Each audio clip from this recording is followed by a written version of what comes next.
You heard of Ashtavakra? Ashtavakra means 8 types of deformities he had in his body. He was born this way because he was cursed by his own father when he was in his mother's womb. His father was also a very famous sage and a great scholar, acquired many things we don't know how many lifetimes.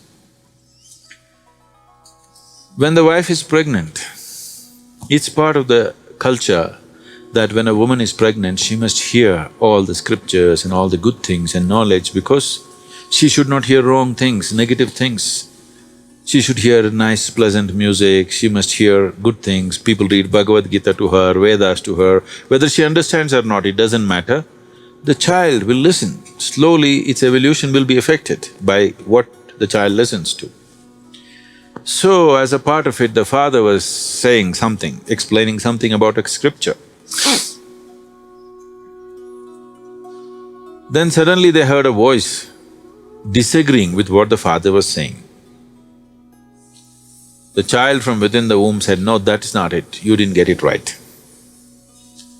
The father got so incensed by this, an unborn son, already negating him. It should happen after he's 18 years of age. An unborn one already saying you are wrong. It happens when they come to teenage. He got so incensed and cursed him that let him have 8 types of deformities.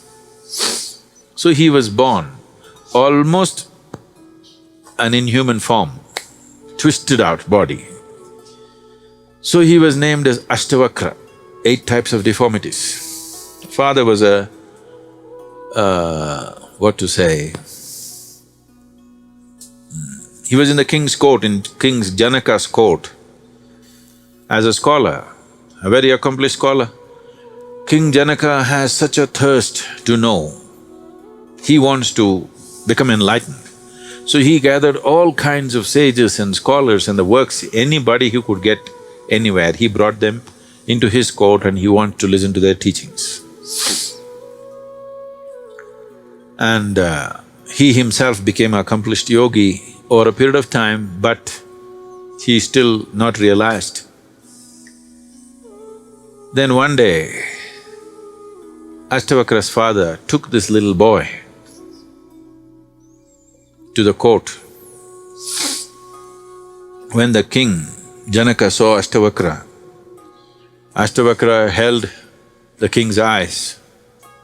When the king looks at you, you're supposed to look down, which all the scholars and everybody do. But this boy just looked at him straight. So JANAKA was little taken back. Such a distorted body, he almost has not even a human-looking body.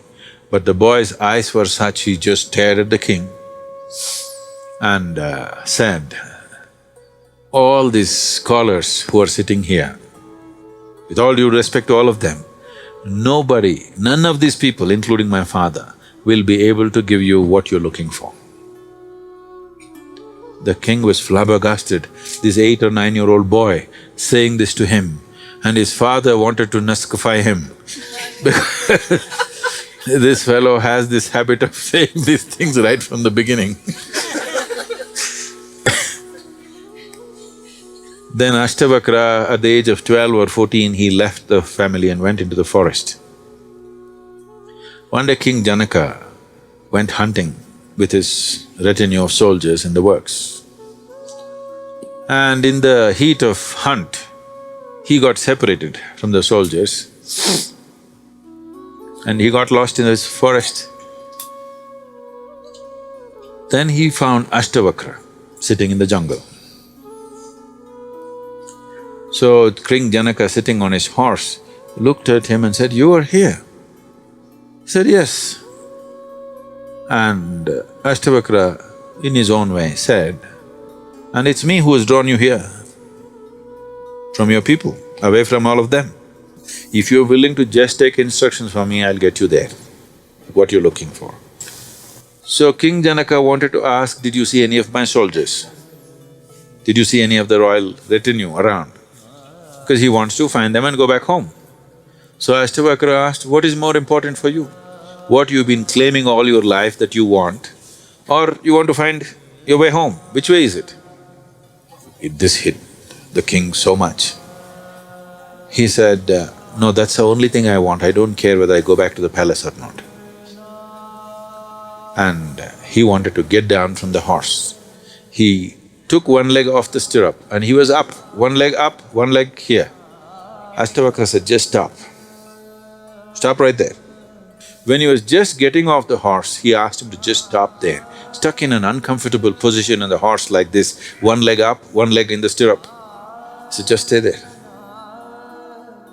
This is the first act of Zen, okay? This is some 8,000 years ago. And Janaka realized in that uncomfortable position, he suddenly burst into enlightenment. He got down and bowed down to Ashtavakra and wanted to stay there. After a certain period of time, Ashtavakra said, you go back to the palace. King Janaka said, no way, the palace means nothing to me, I am not going back. So Ashtavakra said, the question is not about whether you want to be a king or not. The people of this nation need an enlightened king, so you must go. So he sent him back.